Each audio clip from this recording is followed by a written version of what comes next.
perfect fit. Yeah, it's obviously it's been it's been a pretty crazy 12 months. A lot's happened, and I've certainly loved playing as much cricket for Australia as I have consistently.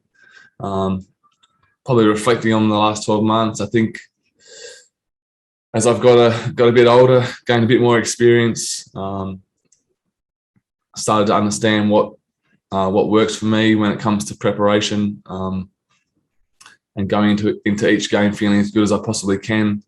And like I've spoken about, international cricket is really hard, but you've got to believe that you belong here. And I think over the last 12 months, I've really gained the belief that my best can match it with anyone in the world. And I think that all the best players in the world have that mentality, and that mentality allows me to go out there and just play freely and really focus on my role for the team, and being present throughout games, being present throughout my preparation, my lead up to every game, to every tour. And that's allowed me to probably have my most consistent 12 months of cricket over the last period of time. So that's about it. I spoke to Finch yesterday, just asking if I was going to be taking the first over with the ball. Didn't get a great reception, so I think I'll be sticking to the middle overs. But like my batting, I've gained a lot more confidence in my bowling, my plans. Andrew McDonald's been unreal for me in that sense, and given me a lot more confidence in myself to bowl at different times. And Finchie's been the same. He's sort of lent on me with the ball at different times throughout the last 12 months, and that's given me a lot of confidence. So I think as an all-rounder, and with the amount of bowling we've got in our team, it's just preparing to bowl, and then whenever the skipper gives you the ball, just making sure you try and execute your plans. And but in the same sentence, it might be a case that I don't actually bowl any balls because we've got so many bowlers here. So I'll just stay ready and try and contribute when needed.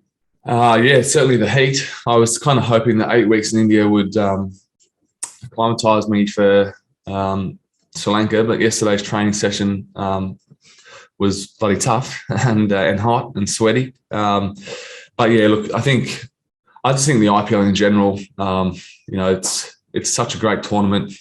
You go there and your cricket just improves. There's so many great cricketers there. Those conditions are obviously foreign to us, so learning as much as you can, playing a lot of spin.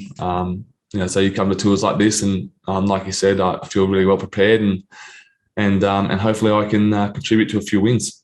We know what we're going to face. We know we're going to. Most T20 teams around the world these days play a couple of spinners, and certainly in these conditions, I think that'll be the case. So it's just about having your plans. You're going to probably get 8 to maybe 10 overs of spin out of the 20 overs. So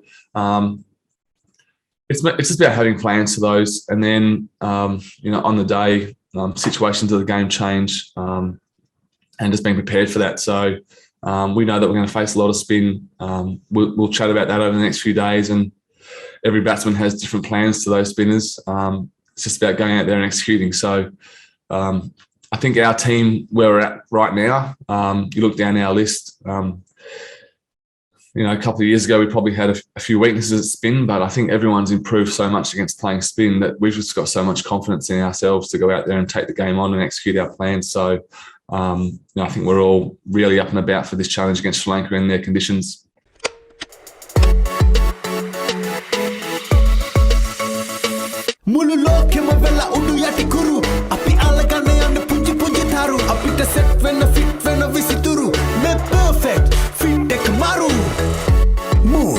The perfect fit.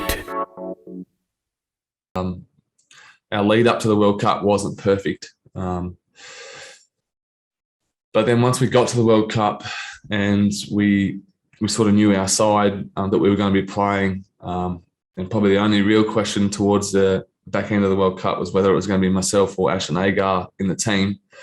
But apart from that, once we got to the World Cup and inside our inner sanctum, we felt so settled. We felt really confident. Everyone was playing well at the time. So I guess from the outside, it might have looked different, but from the inside, we had so much confidence in ourselves.